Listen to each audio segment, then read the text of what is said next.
2024 is all about bringing back the deep ball. We've heard Andy Reid talk about it, Patrick Mahomes talk about it. We are seeing a bit more usage of it at the end of 2023, but we know that when it came down to it, too many plays were left on the field. So the Chiefs are all about bringing that back. But what about everything else? We've got so much more to talk about from an offensive play call perspective, from different things that I think Andy Reid can do, should do, what we all want to see more of. So today on RGR Football, I, Daniel Harms, lead and senior film analyst here, I'm going to take a look behind the curtain of what Andy Reid and the Chiefs offense run on an every down basis and what they should do a little bit more. I'm stepping into Andy Reid's shoes, and we're going to look into things that I would do if I were Andy Reid, going back to the playoffs last year and when they started to simplify the offense a little bit. We saw how it became more efficient. So how can we further diagnose how that's going to be able to be implemented throughout the 2024 season with new pieces? We expect to see more explosive plays. How can they build everything else off of that? So please, if you guys are new to RGR Football, please hit that sub button right now and allow me to earn a like from you as we get through and dive into the tape here. So how would I change things if I were Andy Reid? Well, I'm going to go ahead and talk a little bit about the gap power scheme runs, specifically how they used them at the end of the season and how they should continue to use them going forward. We see here a little bit of single back power from the Chiefs against the Bills in the divisional round. And when we look at the Chiefs run game from a whole, Andy Reid is a predominantly zone-based offense. And through, weeks 1 through 17, they ran gap and power 27% of the time. From 17 to 22 through the Super Bowl, they upped it to 43%. When they simplified their offense, they also looked at their entire run scheme as a whole and how they could be more impactful and use the players that they have to their best advantage, like Isaiah Pacheco. Much better when he's able to get downhill quickly and not have to cut back, find those cutback lanes. So when he can follow blocks, let them unfold, he's a much better running back. And we saw that with countless times throughout the end of the season here. You're going to get some blocking down from Juwan Taylor as well as Trey Smith and Creed Humphrey. Joe Tooney's coming in here to block through that outside C gap when Travis Kelce comes in here. So Isaiah Pacheco, again, just going to follow his blocks down, get upfield as soon as that is allowed, as soon as he's able to. So right here, you have a nice C gap, widening Travis Kelce, getting enough of that block there just to let Pacheco make a guy miss. So when we look at the totality of the Chiefs' running and rushing attack, their best plays, honestly, for both Isaiah Pacheco and now Clyde Edwards-Helaire are power scheme, because it allows them to get into those spaces. And for a guy like Clyde Edwards-Helaire, whose best runs at this point are getting downhill quickly, we can't really see him stretching to the outside because he doesn't have that speed. That's how we're going to be able to see him be used and more effectively be used along with Isaiah Pacheco. So here we flash forward to the Super Bowl, another single back power out of shotgun, because the Chiefs offense does run predominantly out of shotgun, but you can see them doing all kinds of different things with jet sweep motions. I would like to see them use a little bit of pin pull and a little bit of duo, things that Sean McVay changed, who was predominantly an outside zone run scheme in LA. He brings this past season with Kyron Williams and their offensive line basically a ton more gap and a ton more power, where they're able to just dominate offensive line or defensive lines. So again, you get this time we've got Nick Allegretti coming downhill to block up Nick Bosa. And that's what this comes down to. Just let Isaiah Pacheco stop, read out one gap he's getting to, and go. Limit what he's going to have to do from a zone perspective. Get downhill quickly, churn out 7, 8, 9, 10 yards, and get your offense moving. And we can feed that directly into the play action game. This, again, is not out of shotgun, it's out of under center. But what I love about the Chiefs when they get under center is that they become a pretty efficient and effective play action team. Motioning, you've got the motion here from MVS to the right hand side, and he's going to wheel around here up the right hand sideline, and this is going to form a sail concept with Travis Kelce, Isaiah Pacheco, and MVS. So typically sail route is the go route on the outside, followed with a little corner route from whichever receiver is there, whichever one's running it on that right hand side, and then a flat route here. So it's a 3-level attack, and it dissects the defense into those 3 spots, and you find where you're going to be able to best implement and best attack it. So cover 2 places that you've got spots on the outside, and if not, if it's against cover 3 or things like that, you've got the flat available so you can get them going. And if they just leave, if they leave the go route up, you just go ahead and throw it downfield. But with this play specifically, you're going to see Travis Kelce attack down in the middle of the field. He's going to get up to that linebacker, hesitate for a second, and then bend back out. This is like the Travis Kelce special in my mind, where he's always bending his routes towards the middle of the field and then breaking out on that corner route.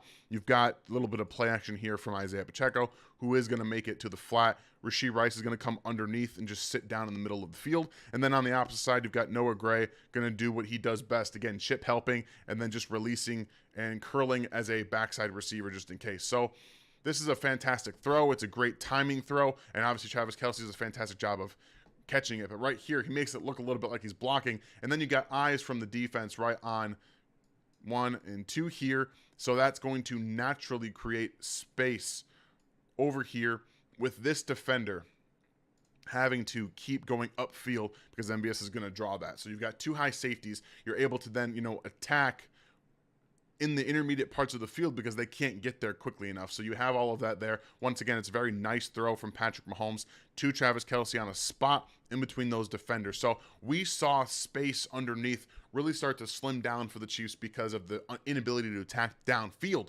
So if we're talking about Andy Reid wants to bring the deep ball back, I want to use more play action from under center. I think that they can really attack defenses, especially with the way they utilize 12 and 13 personnel packages against anybody. You can really do a lot of fun things like this where the Chiefs bring out full house package. It's the same. It's different personnel. You've got 2 wide receivers, 2 tight ends on the field, and a running back. So it's a different way to utilize that 12 personnel, make it look a little bit different.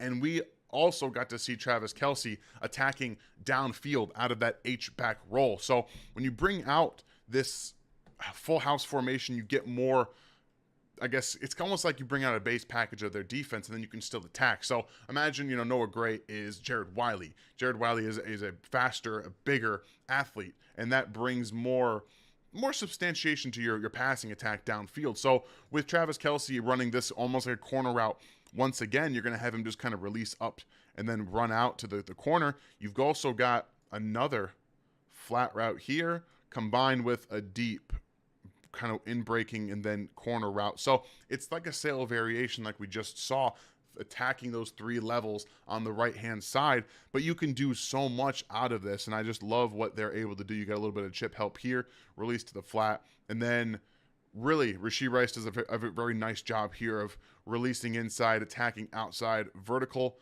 and then getting to that corner where he's open. So at the end of the day, this just becomes another one of those intermediate deep plays that the Chiefs were able to create because they were unable to really attack downfield. So you have to get a little creative with the ways that you can do that. So if you run play action, out of shotgun, out of pistol, out of full house, whatever it is, I do think that they can really attack defenses in a better way, a more efficient way with the power run game tied to more of those passing concepts. If you run some counter, out of under center and get some of those going, you can really make it more effective. We know you don't have to run the ball effectively to make play action effective, but it makes it that much more effective when you're a successful run game, and at least you're efficient, because then you have to respect it a lot more as a defense when it comes down to it. So looking at the Chiefs offense of a few years ago, right, when they had Travis Kelce, Tyreek Hill, and they ran those 3-by-1 formations, Travis Kelce was that man outside on that one side. Usually they have 3 on the left and 1 on the right. He's usually that isolated receiver on the opposite side of those 3 receivers. This last year, Travis Kelce was not utilized that as much. The number 1 receiver that they lined up as the isolated player was Justin Watson. That doesn't help your offense a ton. You have to be able to attack, and that's why they isolated him out there and used Travis Kelce in the bunch formation, or however many receivers they had, to try to help the left or the 3 receivers get a little bit more open, so he would bring some attention to them and let them get open. So the return of putting Travis Kelce as the one player with a combination of the deep ball, I think can really bring back more of that explosivity from the Chiefs offense that we saw right here. Yes, this is probably a ball that should not have been thrown by Patrick Mahomes, but we're going to see exactly why it ends up working out for the future process, because they're out here again in 12 personnel with Noah Gray on the field and Travis Kelce. And Kelce is going to do what he's been doing. He's going to release, again, inside, deal with some press, some physicality, get to his corner out. You've got Mecole Hardman, who's going to run this vertical, give a little bit of fake to the outside, and then come across the formation on that deep post route. A deep, kind of like a double move, so corner post, where he's attacking deep down the right-hand side of the middle of the field. Out route here from MVS, and then just a little bit of help from Noah Gray. He's blocking down here with the play action for Isaiah Pacheco, who's going to run out here, get upfield, and Patrick's going to take a little bit of a bootleg out to the left. So we're seeing all these different moving parts, and when you're putting a defense that's currently shifting, right, they're going to shift number 31 down and back up here. He's comes down initially, but watch what the defense has to do here. So you get outside, he's moving to that outside, having to take responsibility for the deep left-hand side of the field, and number 31 realizes, well, okay, there's probably going to be some movement from Mecole Hardman. As we see, he's going to get down here in the middle of the field. That puts them into conflict. You're creating conflict with deep speed. Also, you're creating space. So the Chiefs did play action. They move Patrick Mahomes out of the pocket, out to his left where he's into space, where he's got time, and they want to launch this ball down the field. But what ends up happening is Travis Kelce is going to leave or enter that vacated area from number 31, because he has to worry about that deep part of the field.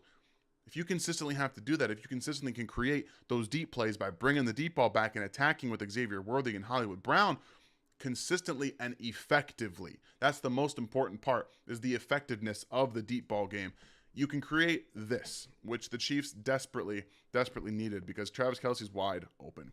Make his life a little bit easier, and a lot of things will come to fruition for your offense and be much more effective in the long run. So Patrick throws this ball because he's trying to make something happen in a game where they're down and they're struggling to score, they're struggling to move the ball, pays off, and they're able to then, unfortunately, make a play in the red zone where it gets fumbled. But the space creation is what you're going for here. So plays like this that end up happening because of that 3-by-1 oddity that used to be last year. I believe Travis Kelce only had a couple of regular season where he was the isolated receiver on that side. This is what we usually saw with Travis Kelce here on the 3 receiver side. This time you've got Rashee Rice, and they're running your crossers on 3rd down. So you've got Rashee Rice, who's going to be the receiver underneath, trying to get open, and they use Travis Kelce here.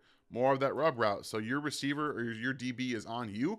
I'm going to take over and I'm going to rub off of that. And you've got Rashee Rice coming across the field trying to get underneath Travis Kelce here. So he releases inside over that linebacker that's dropping in.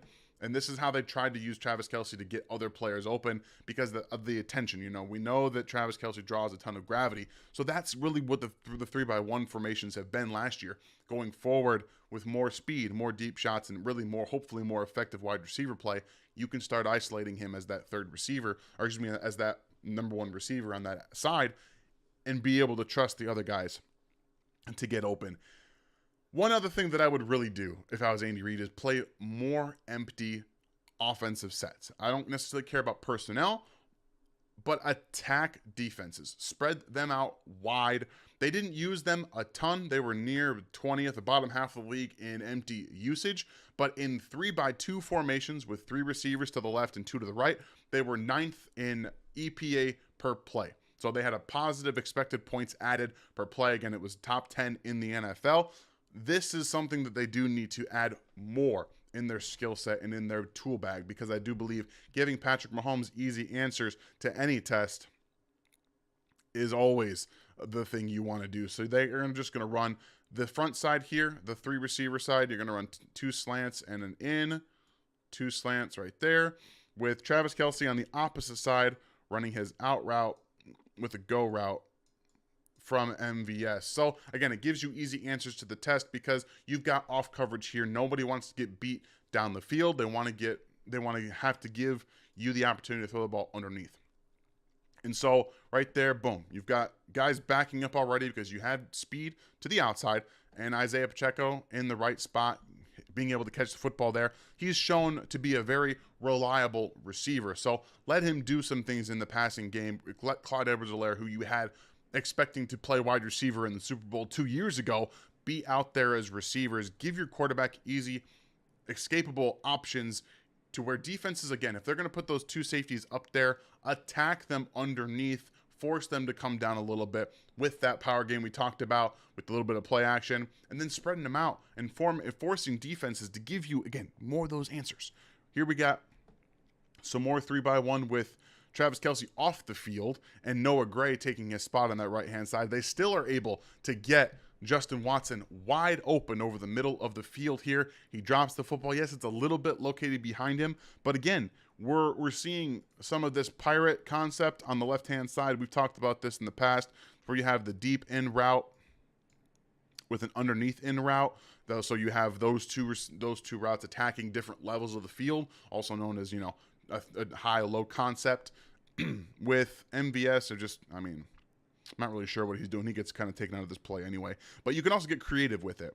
So Isaiah Pacheco is going to motion down, and then he's just going to run out to the flat here. You've got a little whip route from Noah Gray, but you want to create that conflict with motion, right? They can do that. They can run the ball. They can do jet sweeps out of it, all that interesting stuff. But you create conflict on this side, right? And it makes it so your players can't get into that depth. So you got guys moving around here, trying to figure out where they're all going. And then Justin Watson, again, comes around. You got number 31 dropping out into this open space. Exactly what you want. You get the player that you're trying to get open in that area with that third level or that deeper level concept. Fortunately, he drops the ball. So obviously, not everything is always going to be one for one. You can do it. But I think with using more empty sets for this Chiefs offense with the players that they have, you can continue to add quality reps and quality easy options to your offense that continue to keep them, on the front page, or as they say, in front of the chains, not behind the sticks. So the very last thing that I would do more of if I was Andy Reid is go for it on fourth down. Again, they were bottom half of the league in going for it on fourth down. Now, there's going to be some discrepancy with teams that are bad and trying to just go for it on fourth down at the end of football games. But in general, Andy Reid should probably go for it more often on fourth down. We saw them do that in the postseason when they really needed to. I think at the end of the day, adding plays like this to your playbook just for sake of argument, with Travis Kelce once again as that number one player on the isolated side versus the three receiver set, we see how effective it can be. And this is getting back to those basics, right? They got to have it on 4th and 2, and you're just going to kind of run these players out here on another little pirate concept with he's not really, Clyde Edwards-Helaire isn't really running a screen or an actual route per se. He's more of just trying to get somebody up here, and then you rotate it back off. These are the kinds of things that you can do on those fourth downs. Movement pieces, let Patrick Mahomes have more control of the offense. I think that at the end of the day, he would be converting a lot more of these fourth downs. You're going to survive a lot more, especially with more impactful pieces. And then I also just wanted an excuse to throw off this, throw and catch out there, because it's an incredible throw and an even better catch from Travis Kelce, extension right there. So when we see everything in totality, I think last year highlighted a lot of struggles that the Chiefs have on offense when you don't have elite playmakers everywhere. But even when you're going to have better ones in 2024, again, on paper, they're going to have better players. Using more actual gap power schemes in your run game, if you, again, look at what the Rams did last year, defenses are playing a lot more too high safeties. That takes one defender out of the box. You have to maximize that. And with zone, specifically those inside zone plays that the Chiefs run, they're not as effective in the run game as they are when they go to the gap and they go to the power. So use more of that 53% and 47% zone to gap. I think would be very good for this offense. Even the offensive line has more athletic players, you've got some real power on the inside, whoever's going to be there. So use it to your advantage and got good pullers as well. And then you can marry that with the play action game because they've been a very effective passing attack out of under center. They weren't as much out of 13 personnel last year. It got a little a little predictable. You can do that a little bit more with Jared Wiley and having that marriage of a real run game that threatens it.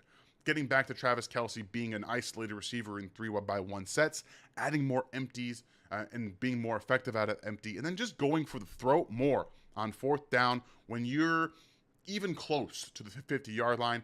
You have a very good defense. You know your offense can score points. Let Patrick Mahomes have more control of the offense in those situations. That's what I would do if I, Daniel Harms, were Andy Reid. So again, I hope you guys enjoyed this breakdown of what I would do in these situations, do a little bit more of with the power run game, passing attack. These weapons should provide more with the go balls and the deep areas of the field that you can access all of these things with relative ease. I hope you guys have a great rest of your day, and make sure if you're new to the channel, before you hit that, before you exit out of here, hit that sub button, become a member here at Rogue Nation, where we continuously try to provide you guys with the best Chiefs content around. And again, have a great rest of your day. Enjoy the 4th of July, and I'll see you guys next time.